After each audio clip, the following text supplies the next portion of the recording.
آج ہمیں ہمارا امام نظر نہیں آتا. اس میں بہرحال ایسا نہیں ہے کہ امام ہے نہیں، امام ہے. بہرحال ہر کسی کی بہرحال اپنا عقیدہ ہے. اہل سنت برادران ہمارے جو کہتے ہیں کہ امام پیدا ہوں گے، ہمارے یہاں ہے کہ امام پیدا ہو چکا ہے. ہندو، بدھسٹ، زرتشت، کرسچن، جیوز، سب کی کتابوں میں اس ایک شخص کا ذکر موجود ہے اور ڈفرینٹ نام سے ہے، بٹ ایبلٹیز ایک ہی ہیں، کوالٹیز ایک ہی ہیں، ٹائم زون ایک ہی ڈیفائن ہے. بس وہ آنے والا ہے. اب وہ مجھے اس کا احساس ہونا، آج دنیا میں ظلم ہو رہا ہے، آپ کے سامنے ستم ہو رہا ہے، دنیا چیخ رہی ہے کہ بھائی ظلم بند کر دو، فلسطین کو اس کو بہتر کر دو، بٹ نو بڈی کیئرز. کچھ لوگ بول پا رہے ہیں، کچھ لوگ اصل بول ہی نہیں پا رہے ہیں. کچھ لوگ آپ کے سامنے دنیا کے آپ کے حالات آپ سوچیں. کئی ملکوں میں آپ فلیگ نہیں لگا سکتے، کئی ملکوں میں آپ نام بھی نہیں لے سکتے. مسلمان ملک ہیں. کیوں؟ کیونکہ انسانیت ظاہری طور پر تو ترقی کر گئی ہے، لیکن باطنی طور پر تنزلی پر چلا گیا ہے. 18,000 سے زیادہ لوگ، جس میں بڑی تعداد بچوں کی، لیکن پھر بھی کسی کے دل پہ کوئی اثر نہیں ہو رہا.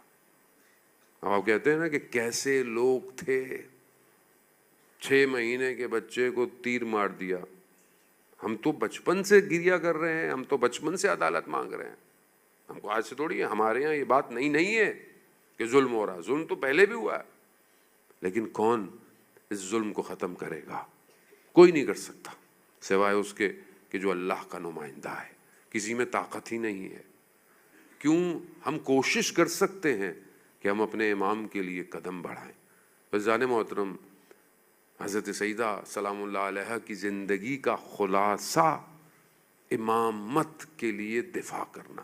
امامت کے لیے وہ خاتون ہے کہ جس کے لیے رسول خدا حضرت محمد مصطفیٰ صلی اللہ علیہ وآلہ وسلم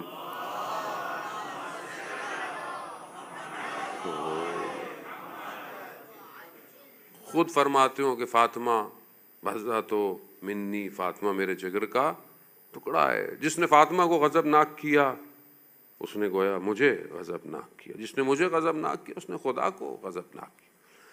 جس سے فاطمہ راضی ہوئی اس سے میں بھی راضی ہوں، جس سے میں راضی اس سے خدا بھی راضی. اتنا سب کچھ کرنے کے بعد اور پریکٹیکل کر کے دکھایا کہ جب اس دور میں کہ جہاں بچیوں کو زندہ دفنایا جاتا تھا، خاتون کی کوئی رسپیکٹ نہیں تھی، وومن کی کوئی رسپیکٹ. اس سچویشن میں بچی آتی ہے تو پروفٹ جو ہے وہ نہ صرف کھڑے ہوتے ہیں، قامہ الیہ روایات میں یہ ورڈ ہے، یعنی کھڑے ہو کر بی بی کی طرف بھاگنا، بی بی کی طرف جھپکنا، یعنی تیزی سے اپنی بیٹی کی طرف جاتے تھے اور ان کا ہاتھ پکڑتے تھے، ان کے ہاتھ کا بوسہ لیتے تھے، پھر ان کو اپنی جگہ پہ بٹھاتے تھے.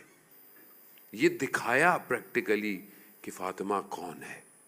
خود فرماتے ہیں کہ جب میں بہشت یعنی ہیون کی خوشبو سونگھنا چاہتا تھا تو میں فاطمہ کو مشمام کرتا تھا، ان کی خوشبو سونگتا تھا. حورہ انسیہ ہے، سیدۃ النساء العالمین ہے. اس سب کریکٹر کتنا اسٹرانگ کردار، اس کے باوجود آپ دیکھیں کہ کہیں پر یہ نہیں کہا کہ میں تو رسول کی ایک ہی بیٹی ہوں، میرے تو گھر مختلف الملائکہ ہے، معدن الرسالہ ہے. لیکن نہیں، جو ذمہ داری آئی تو اس کو ادا کیا. اب یہی اگر ہم دیکھیں کہ اس دور کے اندر یہ آسان نہیں تھا. خاتون ہوتے ہوئے وہ بھی، پورا مدینہ خاموش ہے، پورا مدینہ سائلنٹ ہے.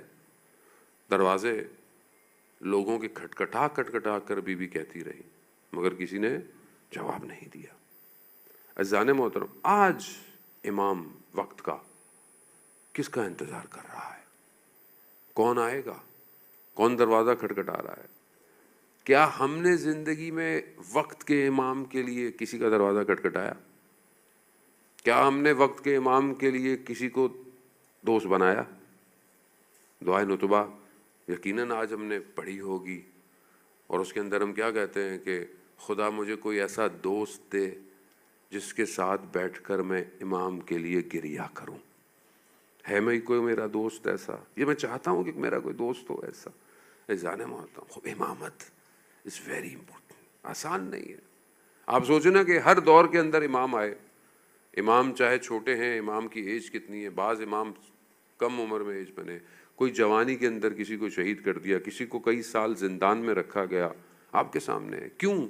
کیونکہ دشمن جانتا تھا کہ دنیا کو یہ ایک شخص بدل سکتا ہے, ایک شخص. کیا وجہ تھی کہ یزید لعین جو ہے وہ صرف اور صرف اس کو یہ تھا کہ سید الشہداء امام حسین علیہ السلام بیعت کر لیں. کیا تھا؟ اس کو چھوڑ دیتا؟ نہیں, جانتا تھا. دشمن پہچانتا ہے. بعض اوقات دوست بھول جاتے ہیں کہ امام کسے کہتے ہیں. عزیزان محترم, اگر امام نہیں ہے زندگی میں تو feel sorry for yourself. کچھ نہیں ہے زندگی میں. اگر امام کے لیے گریا نہیں ہے تو پھر کچھ بھی نہیں ہے. بغیر امام کے زندگی زندگی نہیں ہے, یاد رکھیے. پھر ہم مردہ ہیں. جیسے پروفٹ فرماتے تھے کہ لوگ جو ہیں وہ سو رہے ہیں, جب مریں گے تب بیدار ہوں گے. تو یہاں بہت ضروری ہے, اور ہر دور کے اندر امام کا سسٹم چل رہا ہے. آیت اللہ رازی اپنی کتاب روزن آئی ہے عالم غیب میں, کہ جو جمکران مسجد میں پبلش کی ہے, اس کے اندر آیت اللہ حائری سے ایک واقعہ کوٹ کرتے ہیں. فرسٹ ورلڈ وار کا وہ واقعہ ہے 1916 کا. کہتے ہیں کہ اس زمانے میں ڈاکٹر تھا جس کا کام جو تھا وہ سرجری کرنا زخموں کی, کیونکہ جنگ تھی. اور اس جنگ کے اندر آپ کو پتہ ہے کہ اس زمانے میں رشیا اور زمانے میں تو ایران اور رشیا کا جو بہت بڑا, ایران کا اسپین بھی بہت بڑا تھا, اس کے بارڈر پہ تھا, ادھر سے رشیا کی فوج. تو کہتے ہیں کہ رات کی تاریکی میں ایک باڈی کو میرے پاس لے کر آئے, تو میں نے سمجھا کہ لاش ہے, ڈیڈ ہے. لیکن جیسے ہی لٹایا تو اس نے میرے سے باتیں کرنا شروع کر دی. میں کہی تو زندہ ہے؟ تو اس نے بولا ہاں. اس کو مجھے چھوڑ کے رات کو چلے گئے. اس نے مجھے بولا کہ میرے پیچھے بیک پہ تیر لگا ہوا ہے ایک, اس کو نکالو. اور تو کہا میرے پاس ایکوپمنٹ نہیں ہے. کہا تمہارے پاس چاقو ہے اور سینے کے لیے سوئی ہے؟ کہتا ہاں ہے. کہا بغیر بے ہوش کیے؟ کہاں بغیر بے ہوش کیے. کہا تمہیں درد نہیں ہوگا؟ کہا وہ میرا مسئلہ ہے. کہا وہ بیٹھ گیا, میں نے چاقو سے کاٹا اسے, اور پھر میں نے اس کا وہ تیر نکالا, اور میں نے اس کو, میں سمجھا کہ اس کی آواز نہیں آ رہی, یہ مر چکا ہوگا, اس کا ہارٹ بند ہو گیا. لیکن میں نے اس کو دیکھا تو وہ ذکر کر رہا تھا, اور اس کے چہرے سے نور زمین کی طرف جا رہا تھا. خب میں نے اس کو دیکھا کہ میں نے کہا یہ کیسے ممکن ہے کہ تمہیں کوئی تکلیف نہیں ہوئی؟ کہا کہ مگر تم نے نہیں سنا کہ جب مولا متقیان کے تیر لگا تھا تو وہ حالت ذکر میں تھے خدا کی بارگاہ میں. تو کہا جب حالت ذکر میں انسان کی توجہ خدا کی طرف ہوتی ہے تو اسے کوئی درد اور کوئی تکلیف نہیں ہوتی. کہا میں نے بہرحال کہا کہ یہ بہت عجیب ڈفرینٹ سا آدمی ہے.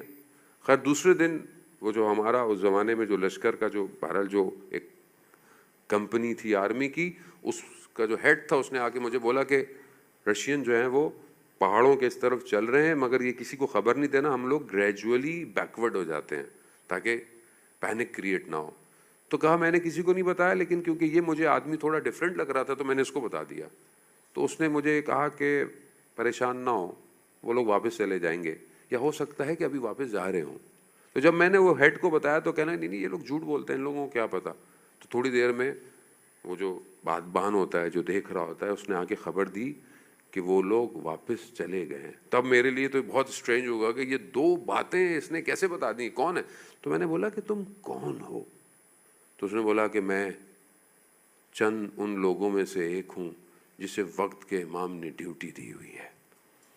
کہا کہ ہم فی الحال جو انہوں نے it's very authentic book, it's not کہ آپ نے کہیں ایسے پڑھا ہوا, اٹس ویری اوتھینٹک بک, کئی مستند طریقے سے یہ بیان کی گئی بات ہے.